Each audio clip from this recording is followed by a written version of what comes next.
Infertility के cases में ऐसा देखा जाता है कि जो महिलाएं ये कहती हैं कि मेरा हर महीने ओवुलेशन हो रहा है, सारी रिपोर्ट्स नॉर्मल है और हर महीने पीरियड से 2-4 दिन ऊपर चढ़ भी जाते हैं, लेकिन फिर भी जो है उनको कंसीव नहीं हो पा रहा है। तो यहाँ एक चीज़ बताना चाहूँगा, वो ये है कि आपकी जो बच्चेदानी है वो कमज़ोर है, क्योंकि बच्चेदानी कमज़ोर होने की वजह से आपका इम्प्लांटेशन ठीक तरीके से नहीं हो पाता है और इसलिए पीरियड्स के 2-4 दिन चढ़ते भी हैं, लेकिन आपकी ब्लीडिंग शुरू हो जाती है और पीरियड्स आ जाते हैं। तो आज के वीडियो में हम बात करेंगे कि किस तरीके से आप अपनी बच्चेदानी को मजबूत बना सकते हैं, स्ट्रॉन्ग बना सकते हैं, ताकि आपका इम्प्लांटेशन सक्सेसफुल हो जाए और आप भी माँ बन सकें। नमस्कार दोस्तों, स्वागत है आप सभी का हमारे यूट्यूब चैनल tanvi.com में। आगे बढ़ने से पहले आप लोगों से रिक्वेस्ट है, प्लीज़ वीडियो को लाइक कीजिए, ज़्यादा से ज़्यादा लोगों तक शेयर कीजिए ताकि आप जैसी और भी महिलाएं इसका फ़ायदा उठा सकें। तो चलिए शुरू करते हैं। दोस्तों, हमारे शरीर का कोई भी अंग हो, चाहे महिला हो या पुरुष, दोनों की बात कर रहा हूँ, हमारे शरीर का कोई भी अंग हो, अगर उस तक सही मात्रा में ब्लड का फ्लो नहीं जा रहा है तो उसको सही मात्रा में ऑक्सीजन नहीं मिल पाती और ऐसे में वो सही तरीके से अपना काम नहीं कर पाता है, कमज़ोर होना शुरू हो जाता है। ठीक इसी तरीके से महिलाओं की यूट्रस यानी कि बच्चेदानी में भी यही होता है। वहाँ पे ब्लड का फ्लो कम हो जाता है, जिस कारण से वो जो एंडोमेट्रियम यानी कि जो बच्चेदानी की दीवार है जिससे होने वाला बच्चा चिपकता है, वो दीवार सही तरीके से नहीं बन पाती है, बच्चेदानी कमज़ोर हो जाती है और ऐसे में जब इम्प्लांटेशन पीरियड होता है, भ्रूण वहाँ पे चिपकता है तो सही तरीके से चिपक नहीं पाता और 2-4 दिन बाद ही मिसकैरेज हो जाता है, आपकी ब्लीडिंग शुरू हो जाती है। सबसे बड़ी बात ये कि पीरियड्स के आसपास ब्लीडिंग शुरू होती है, तो ऐसे में आपको ये पता ही नहीं चल पाता कि आपने कंसीव किया था। आपको तो ये लगता है कि पीरियड्स आए हैं लेकिन 2-4 दिन लेट आए हैं। तो बात अब ये आती है कि आप किस तरीके से अपने यूट्रस को स्ट्रॉन्ग बना सकते हैं।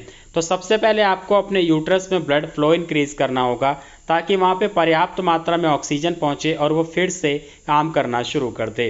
तो इसके लिए आप क्या कर सकते हैं? नंबर 1 है एक्सरसाइज।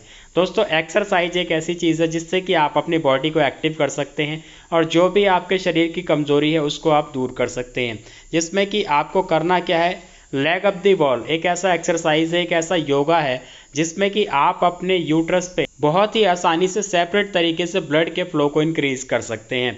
जैसे कि आप सामने पिक में देख पा रहे हैं, इसको विपरीत करनी भी कहा जाता है और जब आप इसको परफॉर्म करते हैं तो इससे क्या होता है कि आपका जो ब्लड सर्कुलेशन है वो आपके यूट्रस की तरफ ज़्यादा होता है, जिससे कि यूट्रस को पर्याप्त मात्रा में न्यूट्रिएंट्स मिलते हैं, ऑक्सीजन मिलती है और वो फिर से रिस्टोर होना शुरू हो जाती है। नंबर 2 है फर्टिलिटी मसाज। दोस्तों, फर्टिलिटी मसाज के बारे में अक्सर मैं आप लोगों को बताता रहता हूँ, मैंने एक पूरा वीडियो बनाया हुआ है। आप ऊपर आई बटन पे क्लिक करेंगे, आपको वीडियो मिल जाएगा, वीडियो को देखिए और सीख लीजिए और इसको कल से ही करना शुरू कीजिए, क्योंकि जब आप फर्टिलिटी मसाज करते हैं तो इससे भी आपके लोअर बॉडी पार्ट में यानी कि जहाँ पे आपकी बच्चेदानी है वहाँ पे ब्लड का फ्लो इंक्रीज होता है और आपकी बच्चेदानी मजबूत होनी शुरू हो जाती है। इतना ही नहीं, अगर आपकी ट्यूब में किसी तरह की कोई ब्लॉकेज आ रही है या फिर ओवरी ठीक तरीके से काम कर रही है तो वो भी काम करना शुरू कर देगी। तो फर्टिलिटी मसाज से आपको बहुत सारे फायदे होंगे, इसको जरूर ट्राई करें। नंबर 2 है डाइट। दोस्तों, डाइट में आपको कुछ ऐसी चीज़ें ऐड करनी चाहिए जिससे कि आपके शरीर में हीमोग्लोबिन भी पर्याप्त मात्रा में बना रहे और निट्रिक ऑक्साइड भी पर्याप्त मात्रा में रहे, क्योंकि निट्रिक ऑक्साइड एक ऐसी चीज़ है जो कि आपके ब्लड के फ्लो को बढ़ाने का काम करता है। तो इसके लिए आप अपनी डाइट में बीट रूट और पॉमीग्रेनेट यानी कि चुकंदर और अनार, ये 2 चीज़ें अगर आप शामिल कर लेते हैं तो इससे क्या होगा, एक तो हीमोग्लोबिन भी बढ़ेगा, दूसरा आपकी बॉडी में निट्रिक ऑक्साइड भी इंक्रीज होगा जिससे कि ब्लड फ्लो इंक्रीज होता है। और इसके साथ साथ हरी सब्जियां अपनी डाइट में जरूर शामिल करें। नंबर 3 है योगा। दोस्तों, अगर आप मॉर्निंग में फर्टिलिटी मसाज और लेग अप दी वॉल करते हैं तो इवनिंग में थोड़ा सा टाइम निकाल करके अनुलोम विलोम, कपाल भाती और बटरफ्लाई यानी कि तितली आसन, ये 3 चीज़ें अगर आप शाम को करते हैं तो इससे आपका जो रिजल्ट है और भी तेज़ हो जाएगा और जल्दी मिलेगा। तो इसलिए अगर आप चाहें तो इसको शाम के समय में अपने डेली रूटीन में ऐड कर सकते हैं। नंबर 4 है L-आर्जिनाइन। दोस्तों, L-आर्जिनाइन एक ऐसा सप्लीमेंट है जो कि हमारी बॉडी में निट्रिक ऑक्साइड में जाकर के कन्वर्ट हो जाता है और उसके बाद हमारे ब्लड फ्लो को तेज कर देता है, जो कि बहुत ही ज़्यादा फ़ायदेमंद है, बहुत ही ज़्यादा ज़रूरी है इस कंडीशन में, जिससे कि आप अपने यूट्रस को मजबूत बना सकें। लेकिन बात आती है कि इसको कैसे इस्तेमाल करें और क्या ये सेफ़ है।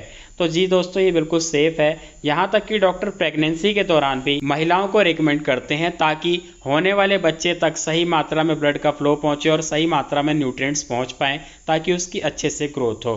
तो आप खुद ही सोच सकते हैं कि जब प्रेगनेंसी के दौरान डॉक्टर इसको रिकमेंड कर रहे हैं तो इसमें किसी तरह का कोई साइड इफेक्ट नहीं होगा। अब बात करते हैं इसके सही तरीके से इस्तेमाल। दोस्तों L-आर्जिनाइन सप्लीमेंट बहुत सारी कंपनी बनाती हैं, अलग अलग नाम से आता है और इससे कोई फ़र्क नहीं पड़ता, आप किसी भी अच्छी कंपनी का ले सकते हैं। अगर आप चाहें तो मैं आपको नीचे कमेंट बॉक्स में लिंक भी दे दूंगा, आप उससे घर बैठे मंगा सकते हैं।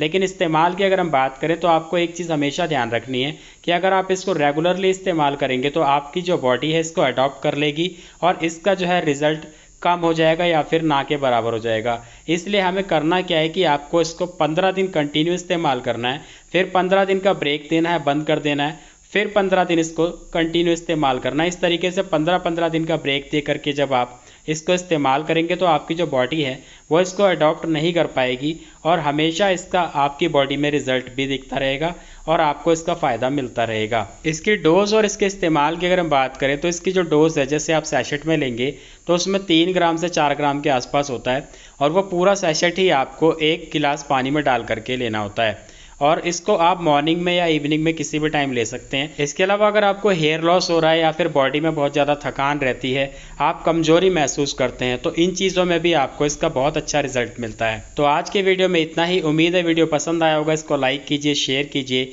मैं मिलता हूँ आपसे अगले वीडियो में। धन्यवाद।